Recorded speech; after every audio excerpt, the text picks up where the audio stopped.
High court के फैसले के बाद हिजाब विवाद और गर्मा गया है। कर्नाटक हाईकोर्ट ने आज फैसला सुनाते हुए हिजाब को इस्लाम में जरूरी नहीं माना। कोर्ट ने साफ साफ कहा कि स्कूल कॉलेज में ड्रेस कोड पहनना होगा। इस मामले में बाकी सारी याचिका खारिज हो गई हैं। कोर्ट के फैसले को केंद्र और राज्य सरकार ने सही बताया तो मुस्लिम संगठन अब सड़क पर आ गए।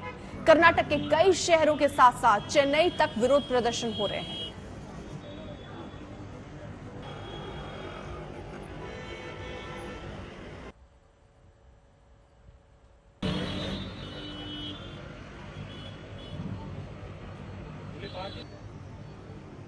जो ऑर्डर के ऊपर हमने अपना रिएक्शन ट्विटर पर दिया ये है कि हम इस जजमेंट से डिसएग्री करते हैं और डिसएग्री करने का हमको पूरा इख्तियार है, इसलिए कि ये जो ऑर्डर है वो fundamental right to freedom of religion, culture, freedom of speech and expression को वो सस्पेंड करता है।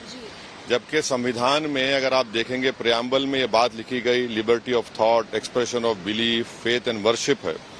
तो अगर मेरा ये बिलीफ है कि मैं सर पे हिजाब पहनूंगी तो वो तो मेरा इख्तियार है। और तीसरी बात ये है कि हम ये चाहेंगे कि ये पूरा एसेंशियल रिलीजियस प्रैक्टिस का जो टेस्ट है ये कोर्ट्स ऑफ लॉ है, कोर्ट ऑफ रिलीजन तो नहीं है। आप क्यों उसको देखें एसेंशियल कौन है तो है या नहीं है। जैसे सिखिज्म में टर्बन को यानी कि पगड़ी को, किरपान को एसेंशियल माना गया, हिजाब को नहीं माना गया। नहीं, सुनिए, हम यही तो कह रहे हैं कि एसेंशियलिटी का जो टेस्ट है वो कोर्ट कैसे तय करेगा। तो इसीलिए इसको अपील करने की जरूरत है और सुप्रीम कोर्ट में वहां ऑलरेडी सुप्रीम कोर्ट साबरीमाला के केस को सुन रही है कि वो प्रैक्टिस एसेंशियल है या नहीं है। और हेड स्कार्फ को बैन करने का मतलब ये है कि वो उन मुस्लिम लड़कियों को, उनके बिलीफ को हर्ट करता है। और ये कहा जा रहा है कि आप या तो अपने रिलीजन पर चलिए या एजुकेशन को छोड़ दीजिए।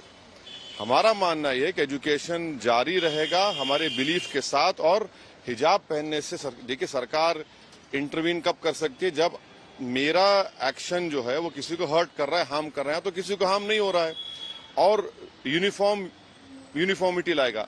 ये तो ये बताइए, यूनिफॉर्म अगर आप कोई पहन भी लेगा तो क्या उसका रिलीजन नहीं मालूम होगा?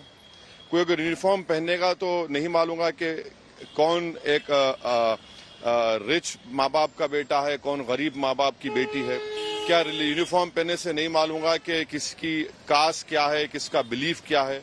तो ये बात में दम नहीं है।